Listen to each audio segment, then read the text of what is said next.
Hello guys, in this video I'm gonna show you save file location for Forza Horizon 6 if you own the game on Xbox or Xbox app.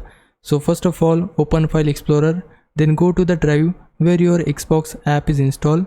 In my case it's installed in C drive, so I'll open the C drive. After that we need to find Xbox game folder, so select it, then go to game save folder, go to PGS folder, then select this username folder.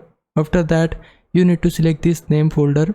The name might be different, so I'll select this folder. After that go to containers root folder. Now here we need to choose this user folder. After that you will find the save files.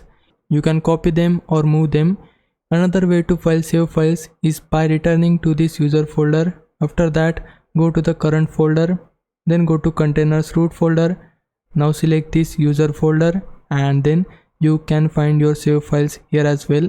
So this is the location. Hope this helps. If it did, please like this video and subscribe my channel. Thanks for watching.